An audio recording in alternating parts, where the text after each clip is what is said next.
welcome back to Directorial Disputes! I'm excited. Very excited. The crowd goes mild. The crowd goes mild. Let's go.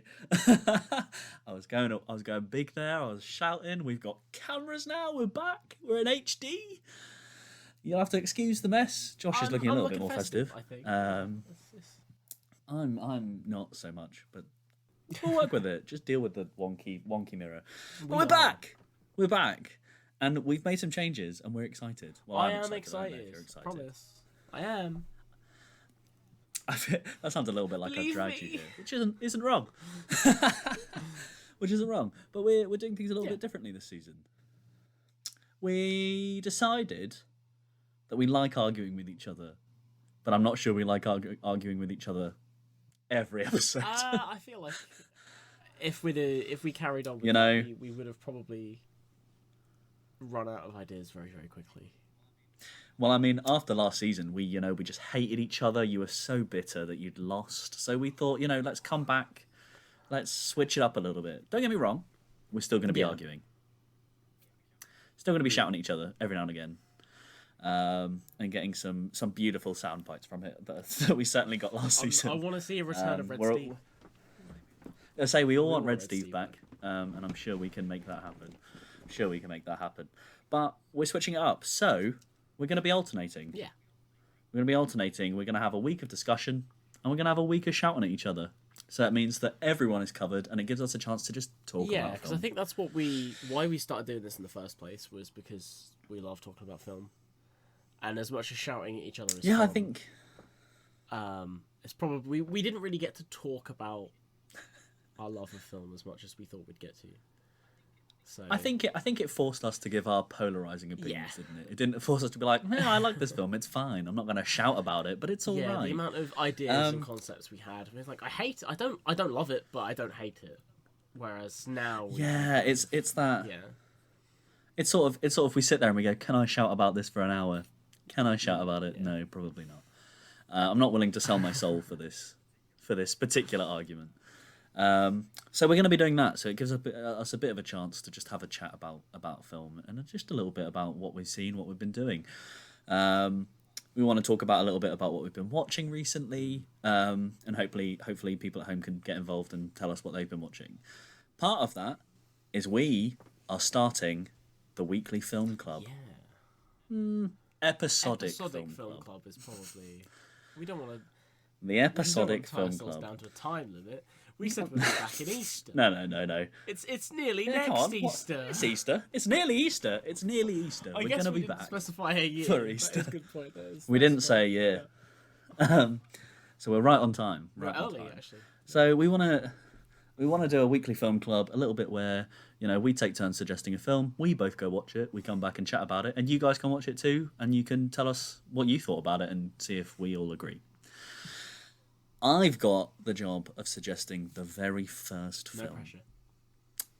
And I don't think it's one Josh has seen. I mean, I've not told him what we've got. So I am starting with The Killer. David Fincher's The Killer. I've seen it. It's a film I've seen a lot on Twitter. I was going to say, I've seen... Are we still calling it Twitter? We're still calling it Twitter. I've seen a lot of things about it. I've not really seen... Yeah. I've not seen it. I wouldn't say I've even seen clips of it. I've seen pictures of it. Yeah. Screenshots with quotes. Is it the quote? I know nothing really about it. Right. The only thing I saw on Twitter was the "Here I am living with the normies" quote. So as you've not seen it, you've got that to look forward to. That sounds interesting. And I won't get into my opinions because I have seen it and I will rewatch it and we'll discuss it. But so that's our first film. So get involved, have a chat.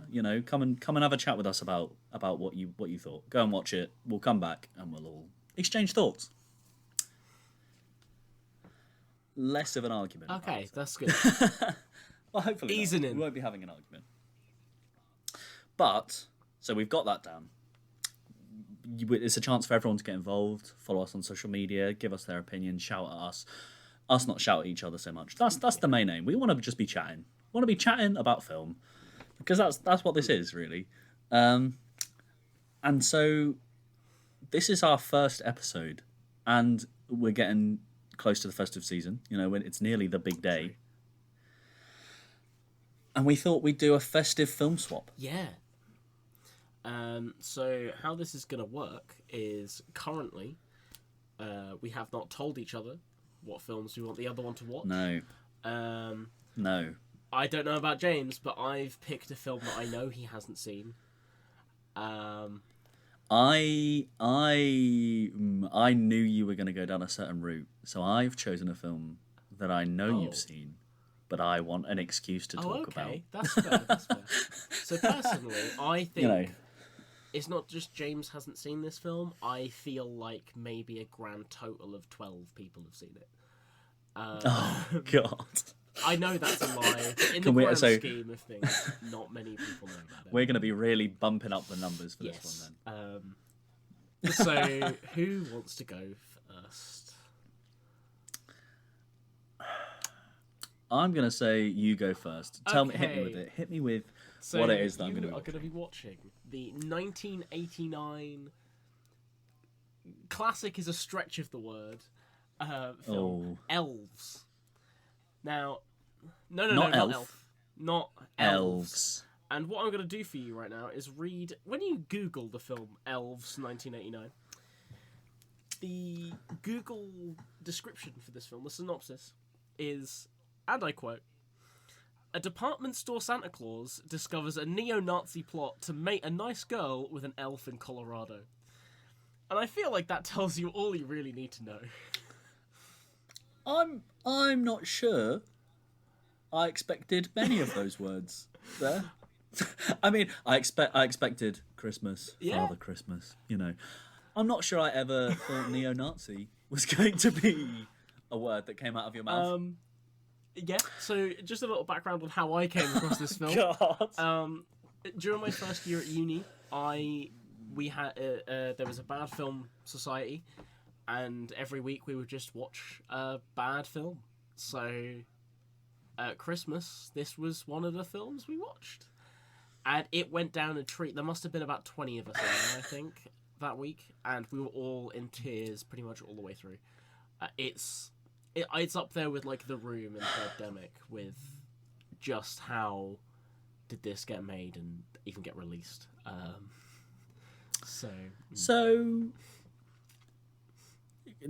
What's the director's name? Do we know the director? I think Has he made any other films? Has she made any other films? Jeffrey Mandel does not have a Wikipedia page. Well, there we go. Brilliant. Well, that's all we need to know. I'm excited to see where this goes. I mean, I don't know. I kind of take that back. I'm not sure excited is the word. I'm not sure. You know, I'm thinking Christmas films. We're thinking, you know, the classics. Let's go Love Actually. You know, Arthur Christmas. But no, we're going to go neo-Nazis for Christmas. That's fine. I'm excited. I'll go watch that. We're going to go watch it and we'll talk about it. I'm intrigued to know what you say. But I've got a slightly different route. I'm not on the neo-Nazi route. Like I said, I thought you might go for a film that's not going to be the most enjoyable to watch. Or maybe is enjoyable. I hope you enjoy it. But it certainly isn't. Maybe isn't going to become like a staple in the Christmas calendar. I've gone for a film that I just want an excuse to talk about, if I'm honest. And that is obviously the best Christmas film, Klaus. Oh, I've not seen Klaus. I had no. Have you not? I tell a lie. It was probably around this time last year. Actually, I know exactly what I was doing. Took the plunge. I was editing the last Christmas special when I watched that. Brilliant. Yep. Brilliant. So, Topical. I won't give my opinions on it. Obviously, I'll wait until later in the episode to do that. But okay. Yeah, we'll do that later. Yeah. But I just wanted a film that I could just talk about because, I mean, I've already hinted at my opinions that I love this film. I genuinely, it might be my favourite Christmas film. Okay. And I thought, you know, let's go away from whatever Josh is going to suggest because we know it's going to be something crazy that we've never heard of. I'm not sure I was expecting neo-Nazis, but, you know, something crazy we've never heard of. And we'll talk about something really nice that could possibly be the best Christmas film that we've made. So, that's the plan. So I think first we're gonna go away and we're gonna watch Elves. I'm excited. Woo! See you afterwards. We're back. We've watched. Hello. It's definitely the same day. We're Absolutely. definitely wearing the same clothes. This has always been there. Always was there. Yeah, and the hat, and the Yeah, definitely not a different jumper. It's the same day. But we're back. Yeah. We've watched some Christmas films. The audio listeners are gonna love that bit, by the way. Everyone on Shout out to audio Spotify, we Well, love you. well, for the audio listeners, you don't need to know what just happened. It's okay. But we're back. We've watched Christmas. I say Christmas films. We've watched a film and we've watched Klaus. I think I knew that was gonna happen. We've done our swap, and I was subjected to Elves. Yeah. And Did you enjoy? Enjoy isn't the word.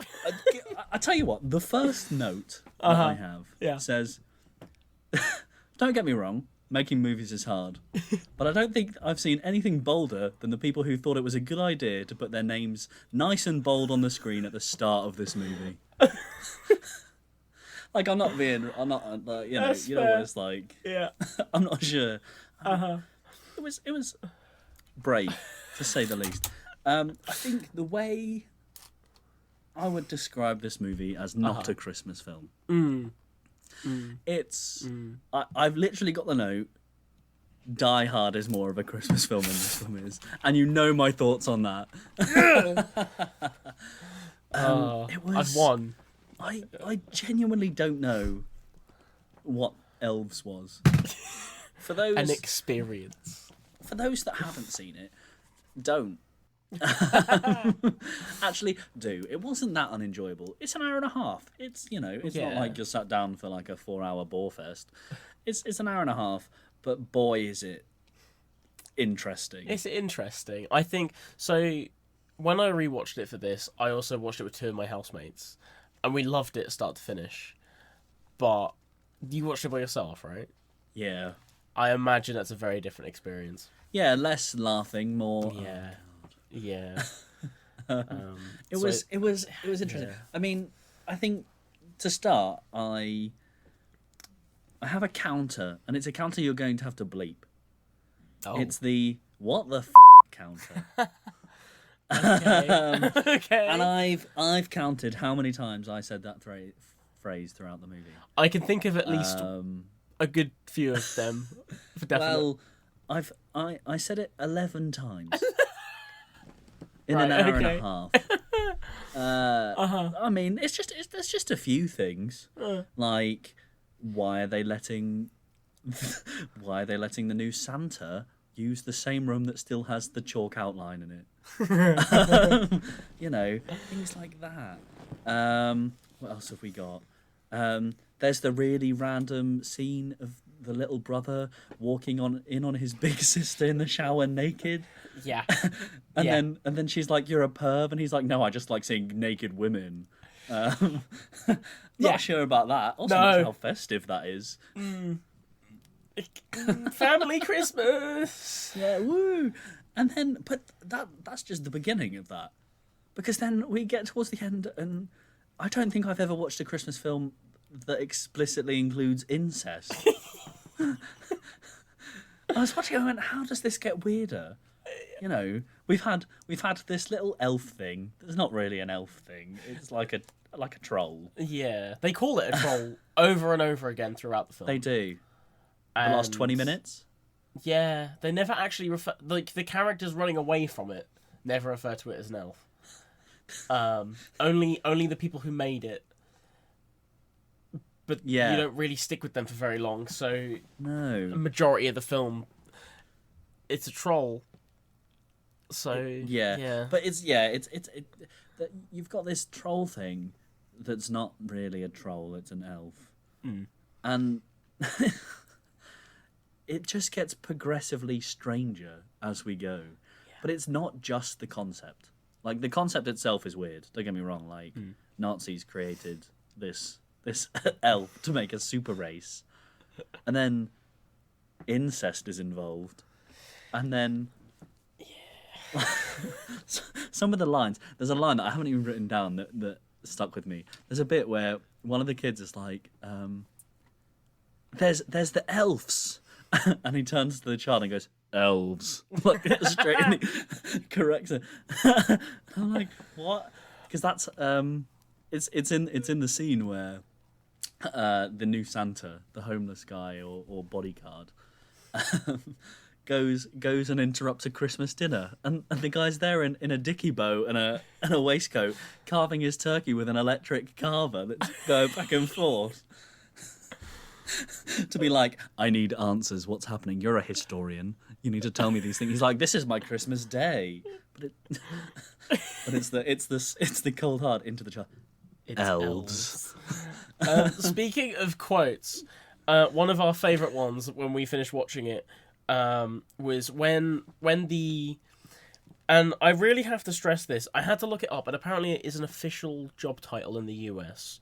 I think in the UK we just kind of call it a loss prevention officer, but in this they make a very big statement of calling it store detective, which I just have realised that I've just looked over and I've completely blown the mic out on that one, but you know, it's all good. It's worth it. You need to know that there's a store detective. When he when he goes back to try and get a job where he used to work, the manager is like, nah mate, not having it.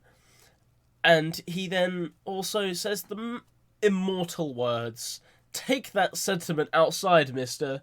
It's Christmas time. And the amount of times they mentioned that it's Christmas. It's Christmas. What are you doing? You can't do that. It's Christmas.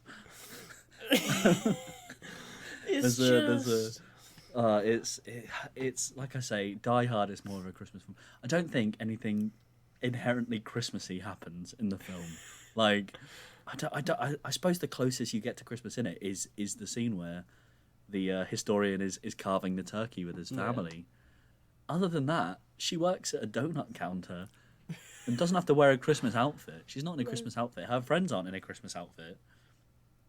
The only thing Christmassy is that there's a Santa that likes to do lines of coke in his off time. Like, he spends a lot of time with snow. But it was bizarre. One of the things I've picked out that I wanted to make sure that we discussed was the variety of ways to die in this movie. I've written them down. Oh, have you? So lovely. I'm going to go through them, and then I want you to rank them as best to worst. Okay, yeah. So the first, we've got having your balls chopped off by an elf after doing a line of coke. That's already pretty high up. Strong start. Being shot in the head in a lift while dressed head to toe in lingerie. That's also pretty up there. The next one, I like this one quite a lot. Breaking into a shop too hard.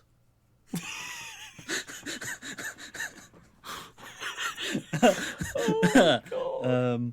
Then we've got being stabbed by an elf in a Christmas hat. Very standard for this one. That's, yeah.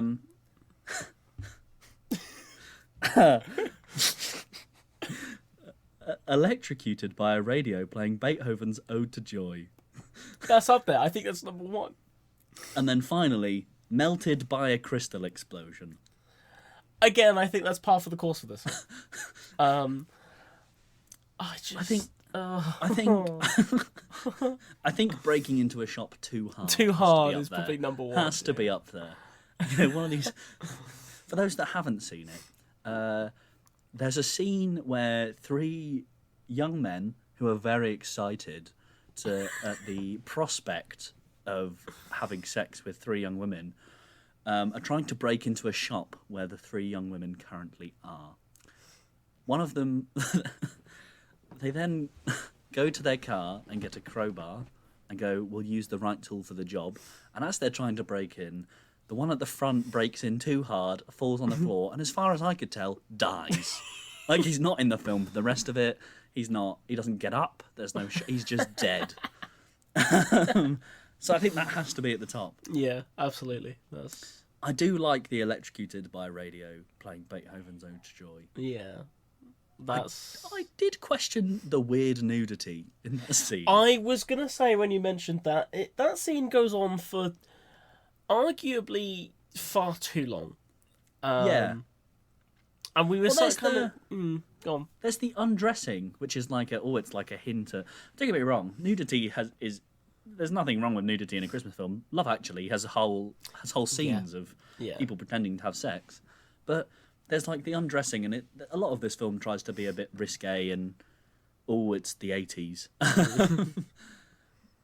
So they do the undressing, and you see her naked from the back, and you go, oh, that's probably it. That's probably, and then she gets electrocuted, and it just goes on and on. And not only is she naked, she's pretending to be electrocuted and slowly turn more brown and grey in the process. Because when we were watching it, and we were like, oh, that's kind of funny. She's not a very nice character, and that's how she gets killed off. Haha. Oh, okay, still going. You can stop now. Okay, and then obviously you have the elf just watching, and just kind of making some head shakes as she gets electrocuted, which I think was interesting. You said you found it through a bad film club, didn't you? Yes, yeah. And I think that definitely sums it up. I think the phrase from the film that sums it up for me is that towards the beginning, Kirsten is the main character's name. She's having like a existential crisis about her life and what she can achieve or what she wants to do or whatever. Can I just say, after nearly holding like some sort of seance ritual in the forest? Whoa! Can I just say it? Right, it was that they were convening the Sisters of Anti-Christmas. Oh yeah, sorry. Got this written down. Anti-Christmas. I think that's the joke they were trying to get at there. I think so. It just didn't land. But she's laying in bed with her cat, and she just goes, "I'm a living cliche," and I'm like, yeah, that about sums it up. I think that is my takeaway from this movie. It's just him ticks every cliche box you could possibly. Yeah, literally. I mean, I was trying so hard. I wish I couldn't find anything rock and roll, but it's got the sex and it's got the drugs. It just needs the rock and roll bit, and you've done it. I just wish I was there at the pitch meeting. I don't know you tried to do this earlier. You tried to explain this film to me. How do you explain this to a group of people who have no idea what you're going to make?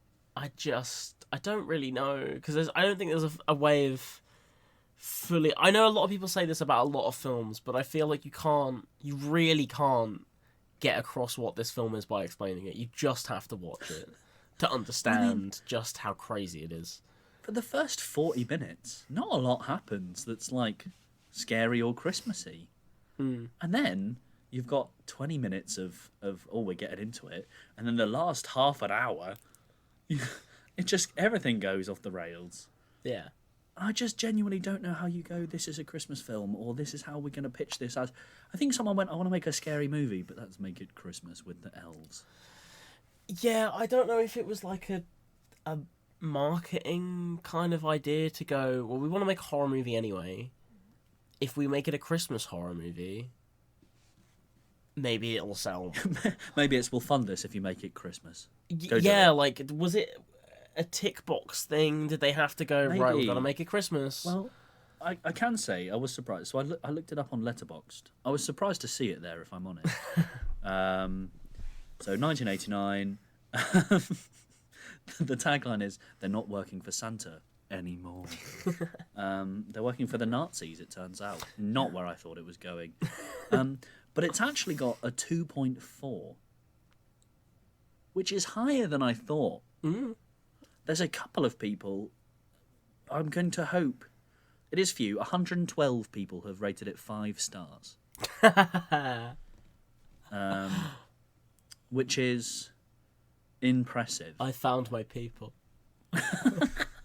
But it's got 4.3 thousand registers. So 4.3 thousand people have gone onto Letterboxd and gone, I've seen this film. Nice. And 112 of those went, this is it. This is the peak of festive cinema. And to those people, I say, please get help. I think it's the only thing I can say. But yeah, it's. I mean, thank you. I think for thanks for putting me through that. It's my present. Thankfully, I didn't put you through anything that bad. I put you through something much more enjoyable, Yeah. which was Klaus. Which was How Klaus. did you get on? So as I said before, I had seen Klaus. I think I watched it. I think I said I watched it while I was kind of editing the previous season. Yeah, I love it. I really don't have that many criticisms about it, and I think it's probably, for me, the most recent, or at least in recent memory, the most traditional Christmas film to have been released, because I can't think of one since, and I struggle to think of what would be the one before that. It is. It's that sort of, we're going to do Christmas and we're going to do it properly. We're not going to go for a gimmick. We're not going to go for this. We're going to do a Christmas film. Yeah. I think you're right. I can't think of any in particular. But it is just so wholesome. Yeah. Absolutely. Like, pretty much all my notes down here are just like, I loved the intro. I love the art style. I love all of these concepts. I love the cast. I love it's all so much love for this film. And really, I think the only minor thing that I had to say that wasn't like, this is amazing, was I'm unsure about the use of the music, but that's about it. Like, oh, interesting. Elaborate. In what way? In terms of like score, absolutely fine, but in terms of like the modern music, so like the actual soundtrack, like the yeah, like the one I used. Like, is it Zara Larsson that does the song, the main song? Possibly. The one I noted down was How'd You Like Me Now, where it's the montage where he's like getting all. Oh yeah. And I was like, that sticks out for me personally. It fits. Are you going to criticise the "Don't Mess with the Postman" song? I like the song. Its use. Personally, I think, and I'm sure you could point out so many different films that do it, and I've completely looked over it. But for me, what I look for in like Christmas films is I want them to have that kind of timeless feel. And obviously you've got things like Christmas Carol where they are set in a particular era, but you can go back and watch any of them and you are completely in that film. Whereas I would be in Klaus, and I'm like, I'm in that world, and then it hits you with these sort of modern songs, and I'm like, oh, yeah, whoa, I do know what you mean. I mean, the first time I watched it, I remember hearing the "Why'd You Have to Go" when song. yeah. And I was like, oh, I love that. And then we watched it again, and for some reason in my head, I mean, I've seen Klaus so many times now, probably far too many times. In my head, I thought it was longer, that stretch. And then when we watched it the second time, I went, it is the one bit where I was like, where I came away the first time going, oh, I really like that, and then the second time I was like, I'm not sure about that, because it cuts off at this really weird, jarring section. Like it's literally maybe 30 seconds of audio, right? And it just feels a bit odd that it cuts. I don't know. Yeah, it's a nice idea, and I know there's people. So my partner loves that bit. She goes crazy for that bit. She's like, oh, I love this bit. This is the best bit of the film. But personally, I think the first time I really liked it, and then after that, I'm like, it cuts odd. But I know what you mean about using more modern music is going to date things. Yeah, like if it was a film set within the time that song came out, absolutely fair enough. But because it's so different, and like, how many songs? I don't know if you've seen the film way more than me, so you might know. How many songs are used within the film that aren't made for the film? Look, shall we? Because I can think of two examples. The one is made for the film, like the main song. Yeah, is made for the film. So that's all score. So I don't feel like there's that many. I feel like it's 2 or 3, and it's used that sparingly that every time it happens, it's kind of like that's weird. You know? Or, I mean, again, that could just be me. But I just remember being kind of really taken out by it whenever something like that happened. I mean, as far as I can see online, they don't include songs that weren't made for it in the soundtrack, so I can't tell you. But it's that sort of dated thing. But other than that one little thing, I have no complaints whatsoever. I love the art style. I wouldn't say it's a complaint, and it's not a complaint towards the film, it's a complaint towards the studios.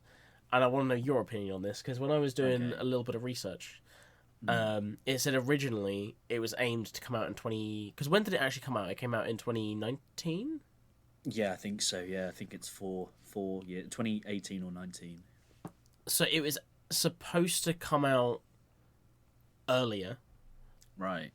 Because they tried selling it to studios, and no studios would pick it up. And then Netflix picked it up. So we would have got that film like 2, 3, maybe even 4 years sooner. This is an Oscar-nominated movie. Exactly. Like, crazy. Do you think it would have gone down as well if it got a cinematic release, or do you think it would have come out and everyone would have kind of passed by it at the time, and then it would become a cult classic instead of this is one of the things. This is one of the things that's really interesting. Klaus is always a film I recommend to people at Christmas. Like they're like, oh, what Christmas film should we watch? And I'm like, let's watch Klaus. Like I'm sat in the corner, they're like, oh, they're flicking through. What should we watch? And I'm like, Klaus. We should watch Klaus, guys. And they're like, has anyone got any suggestions? I'm like, Klaus. And eventually they put it on. But the amount of times I've had people say, oh, I've seen it. I've seen that. No, I know I've seen it. I've seen it. It's fine. And then we put it on, and it finishes, and they go, "Oh, wait, no, I don't think I have seen that, but it was really good." And that's the way I think. I don't think Christmas films do well generally at the cinema, if I'm honest. Yeah. I think people go, "It's another Christmas film." Like we're too young for that, but I'm not sure. If I was old enough, if Love Actually came out of the cinema, I'm not sure I'd go, I'm going to go see that. Yeah. I mean, look at film. We had Last Christmas came out in the cinema. Yeah. Which is the Wham. Yeah. Christmas film. Not remotely interested. Because I think people see Christmas film and go, oh, it's going to be the same. Whereas I think Klaus has benefited from being on Netflix because people go, oh, I'll put that on. And it doesn't cost them any extra. They're already paying for Netflix. They'll put it on and they go, oh, wow, this is actually really good. Yeah. The only thing I would say is, as far as I'm aware, there is no physical release of Klaus. Oh. And that hurts. I don't like that. And I know you won't like that either. No. Because it means that the moment Netflix go, yeah, we're done with this, it's done. Yeah. So Netflix sucks. do this a lot. Yeah. Netflix do this a lot, and I've seen a lot of people talk about it recently. But that's one of my biggest frustrations with Klaus. I wish there was like this really nice version that I could spend silly amounts of money on because I love the film so much. Yeah, let's play, but Netflix don't. Netflix haven't released one as far as I'm aware. If anyone's listening that knows of one, please do let me know. See, Netflix have released physical copies of their films, especially the Oscar-nominated ones. Well, wasn't Roma? I have like the Criterion Collection, like director special edition of Roma, so I know they do it. But it's only a few, and that's the thing. And Klaus is one of these films where it is genuinely, Klaus is so beautifully Christmassy, so festive, but just like wholesome and entertaining and funny. And that's the thing, it managed to meld all these things together, because I think sometimes Christmas films go... The Christmas films I don't like are Christmas films that go, it's festive, look, it's for kids, it's this, look, Santa. Whereas I think the best Christmas films do this, like, we're going to, like, pull at your heartstrings, it's not always going to be happy and cheery. It is going to be funny at the same time, because that's going to make the sad bits worse. But at the same time, it's going to be, like, really festive. And at the end, you're going to come away and be like, God, I'm so glad I watched that. Yeah. And I think a lot of Christmas films don't do that. And like you say, like I think a Christmas film is a really difficult thing to take on. Like as much as we've just spent however long poo-pooing elves, and I don't take any of that back. But a Christmas film is a difficult thing. Like, it sounds like a super easy idea. You go, well, set it at Christmas. And suddenly you go, well, that's that. We're sorted. But actually, a Christmas film is incredibly difficult to get right. Yeah, and as if you listen to last year's Christmas episode, we had a very specific checklist of what makes a Christmas film. And one of the films we watched today definitely ticks all those boxes. Yes. One of them definitely doesn't. Yes. Audience can guess which ones I mean. But yeah, I think it's a shame that they haven't. I realise we've jumped straight into Klaus. I'm gonna say for people who again haven't seen it, go watch it.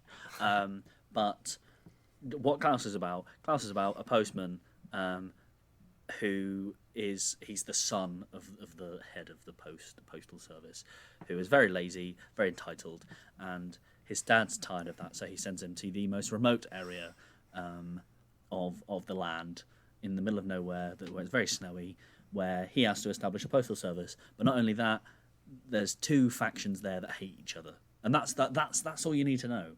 And it doesn't sound very Christmassy, but it is so Christmassy. And can I just say, J.K. Simmons. Oh, what a casting. What a casting. And again, while I was looking for trivia, it turns out there's a reason why he's so good as a Santa-type figure. Because after he left acting school, he was a mall Santa. Oh, God. So he's got the experience. Oh, he hasn't remotely got the build of a mall Santa. But he has got the voice. He's definitely got the voice, yeah. But it is such a good movie, and I think it's that. I think the thing that I hope for people that hadn't seen it, I think a lot of people like me who have seen it and have really enjoyed it were pulled in by the style. It's a film that looked different to others, and I went, "Oh, that looks interesting. Let's watch that." And it turns out it's really good. Yeah. One thing that I will say, a personal experience of Klaus, there's a few people. And the fact this happened more than once is interesting. That I've gone, we should watch Klaus, and people have gone, oh no, I can't watch that. I can't watch that. And I go, what do you mean? Do you have like an aversion to animated movies? Like, do you not like festive things? They're like, no, I can't watch it. I wouldn't be able to sit through it. Is it too long? No, I don't like scary things. What? Oh. And what people have done is taken the K from Klaus and mixed it up with Krampus, which I can confirm Klaus is very much not that film. Yeah, I don't understand. Well, I guess it's the K, isn't it? It's also it's that sort of Klaus. It's a European spin on Claus, and so people go, "Oh, it's Krampus." It's not. Yeah. But yes, I think that is definitely one that everyone should see. And I think one of the other things that I would say frustrate me about Klaus is that it's not been out long enough to be confirmed a classic. Yeah, it's kind of that awkward kind of give it 5 years and people are like, oh, Christmas classic. It's a certified banger. It's up there with. Now you say that 5 years. Oh, okay. But standpoint on Arthur Christmas. Oh, because it's not. I don't think that's considered a Christmas classic, and that's been out for quite a while. I think Arthur Christmas is really good, but so outrageously English that it has no reach whatsoever. I see your point. Yeah. If you know what, it's like, yeah. Klaus has that reach because it's not like anything like culturally very specific. Yeah. Arthur Christmas, I love that film, don't get me wrong. One of my favourite Christmas films. But it's that sort of, it's so English that if you showed that to an American, they might have an aneurysm. Like, oh my God, it is like that over there. They do that all the time. Oh my God. But I think that's the problem with Arthur Christmas. It doesn't have that reach. And we know that, like I've mentioned it a few times already, Love Actually has done nothing for British stereotypes. So let's not. Yeah, that's true. Let's not push another Christmas film over to the US for people to go, is that how they live? But yes, no, it is. Klaus just hasn't been out long enough yet for it to have withstood that sort of, people going, oh, we need to put that on. Yeah. Yeah, but I do agree. Going back to your point, I do think that it being on Netflix definitely helped a lot. Yeah, and I think that obviously helped it in terms of how many people watched it. But I don't know whether is it going to be hindered by the fact it doesn't have a physical release in terms of being called a classic. True. Because if Netflix do decide to take it off, that's it. It's gone. And yeah, it's that you want it. Netflix. This is a message to Netflix, as we know you watch. You know, we know that of course the big head of Netflix, Mister. I'm assuming Mister Flix. Mr. Flix. Could you please release a physical version of Klaus, and could you send it to mine and Josh's house? Yeah. Immediately. Thank you. Yeah. Thanks. If you want, we'll archive it. We'll keep it in a nice, cool, dry place, and then Yeah. it's forever ours. cheers, Net. Me and Mr. Flix are on first name basis. Yeah, Mr. Flix. Yeah, you know each other. You know how it is. You guys go way back. You've got the Criterion version of Roma. So obviously, I do. Yeah. You're like the only person that bought that.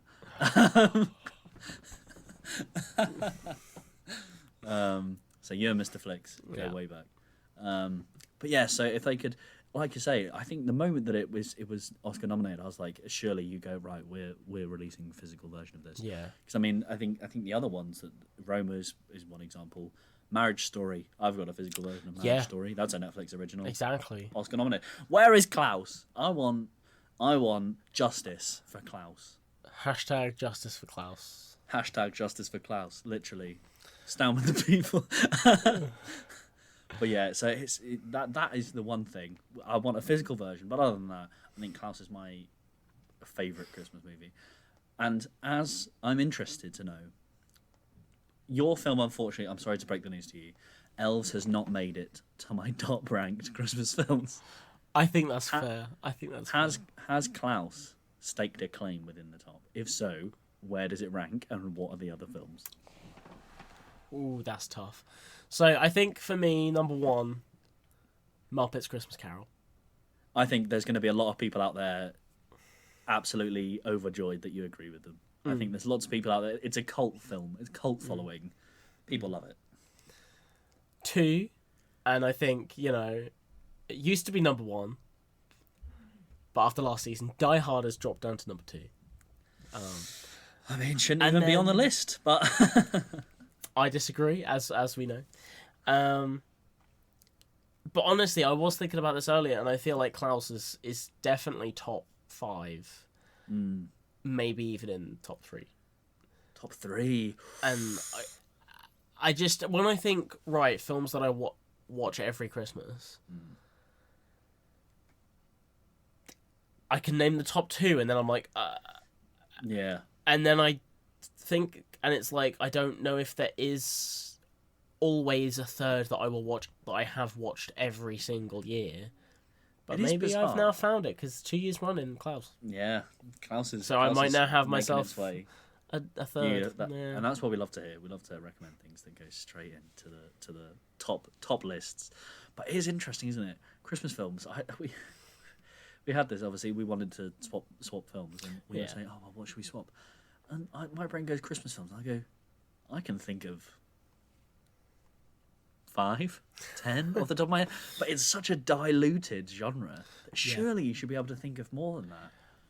Well, obviously, there's all like the Hallmark ones where they release like one every day of Advent. I think it's law that mothers in the UK have to like Hallmark movies. Yeah, I was at a point subjugated to that. Not from my mum, but when I used to go to my nan's house after school 2 days a week, and she'd always stick on. Now, this is for our UK listeners. She'd always stick on Channel 5, and exotic. From what I know, exotic. They import the Hallmark movies and they have them on Channel 5. Yeah. So I have seen far too many Hallmark Christmas movies, and I can tell you now, out of the possible 506 that I've seen, all of them were the same film. Well, here's the thing: you can that's the one good thing about a Hallmark movie is you can feel like you're Poirot You can walk in, see the first 3 minutes, and go, he kills her, not kills. He gets with her. She is the evil person, and they all live happily ever after. And you can come back 2 hours later, and you go, who got with who? What happened? And you'll be right. Yeah, they are very paint by numbers. But I mean, if They it are. works, it works. I do feel like it's a tax loophole. You know how It's a like, money Warner... laundering thing, is it? Yeah, you know how like Warner Brothers have been like scrapping movies after they've been made to just like get a tax write-off. I feel like it's the opposite way around with Hallmark movies. They have to make them, and through the... It's a bit like the producers. You know, they've got to make them. They've got to be awful and bomb, and then they're like, we got all the money. Yeah. But I mean, what we can say is, at least these two films, both of these films, neither of them were paint by numbers. That's certainly That is the very two films true. we've watched this week were not paint by numbers. I think to round things up, it is Christmas. It is. So, Joe, what is one thing you want for Christmas? Oh, one thing I want for Christmas. You put me on the spot. Yeah. A physical release of Klaus. Yeah. You know what? We can all get behind that. We can all get behind that. I think we all need to buy physical media.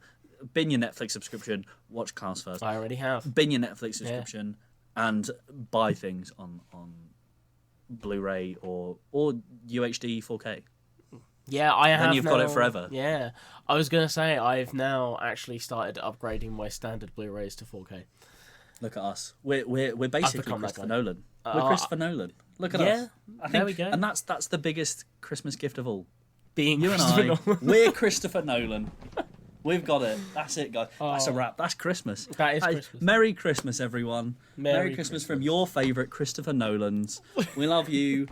Stay tuned for the rest of this season. It'll be out when it's out, so don't shout at us. It'll be out when it's out, and in that time you have however many months to watch The Killer, which annoyingly is on Netflix. Yeah, We didn't really think binning off the Netflix subscription bit. Well, okay. Bin off your Netflix, watch Klaus and The Killer first. Yeah. And then bin it off. But yes, you've got till next episode. We'll be talking about The Killer. Yeah. Something that I think will be a good discussion, actually. Merry Christmas from your two favourite Christopher Nolans. In the meantime, get involved, watch The Killer. We're going to be talking about it next week. Watch it on Netflix. Ignore, maybe don't bin off your Netflix just yet, but watch the Netflix. Between now and then, get involved. We're excited to be back. Are you excited to be back, Josh? I am excited to be back. We're excited to be back. So, Josh, in the meantime, where can people follow us? All right, so if you head over to our Twitter and it's X now, and TikTok, it's @DisputePod. And if you head over to our Instagram, we are Directorial_Disputes. So get over there, follow us, give us your opinions on things. Please don't shout at us because things are going to take forever to come out. Just watch the back. You've got hours to watch from last season. That is watch true. Last seasons again. Go watch last seasons, and we promise things will come out. But Merry Christmas, everyone. Merry Christmas. This is Christopher Nolan starting off. We'll end it there. Oh dear. Merry Christmas!